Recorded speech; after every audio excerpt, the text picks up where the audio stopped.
Let's speak very quickly about the shiurim. The shiur for the matzah is a kazait. How much is a kazait? Kazait is about 28 grams of matzah, 1 ounce. You have to have that as quick as you can.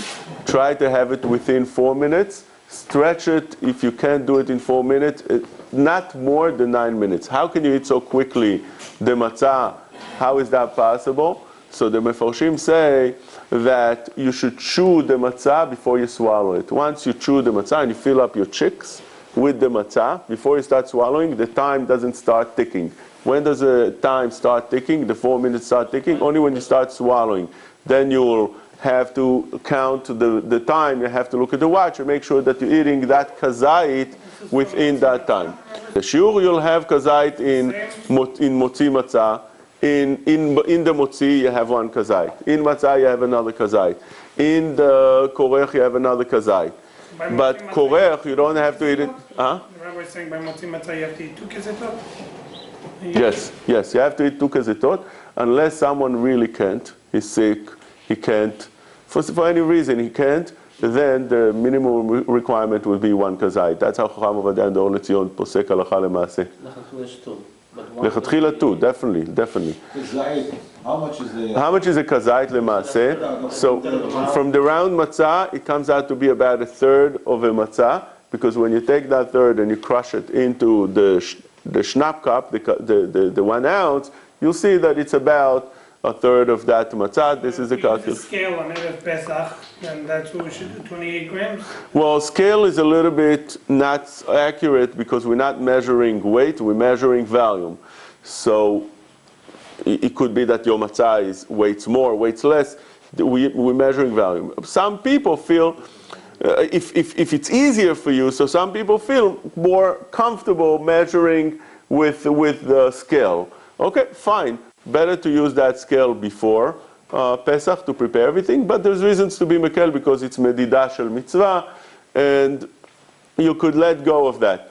But it's not accurate. It just makes things a little bit easier to measure with a scale rather than volume. That's the reason. 1/3 of a matzah, that's what the rabbi said? Yes, 1/3 of the matzah. Kazait is 1/3 of a matzah. Yes, that's the measurement that it comes down to. 1/3 of the round matzah.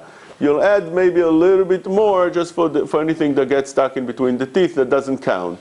And if it's thinner matzah like harei? Well, we're talking about the regular matzah. So if you have a thinner matzah, you'll add a little bit more. You have a thick matzah, you'll do a little bit less. If you have the soft matzot, you'll do much less because they're very thick, right? Those that eat the soft matzot will have to eat much less than that.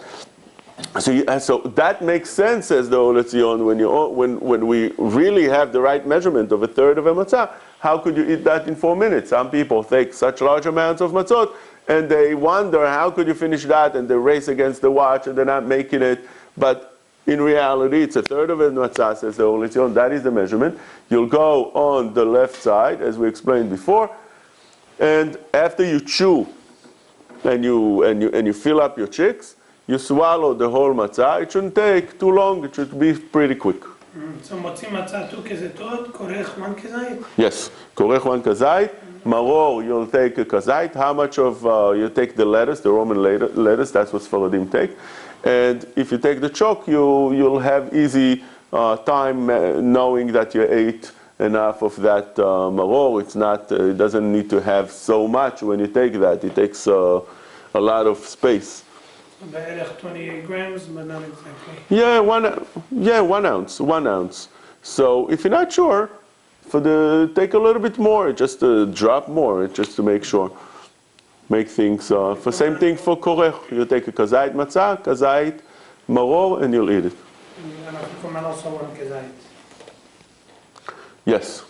Some machmir to eat 2 kezitot for afikoman. Those that are machmir, fine. You have to make sure that when you're eating the afikoman, it has to be that you're not so stuffed that you can't eat. It's called achila gasa. If you're so stuffed and you can't swallow that afikoman, that's not considered eating the afikoman. So chacham enav berosho, not to fill up too much the stomach at the meal. On the other hand, don't say to your wife, I can't eat anything. She prepared for 2 weeks, right? So you have to play it safe. In one hand, safe from the wife, On the other hand, safe for eating the afikoman and not having achila gasa.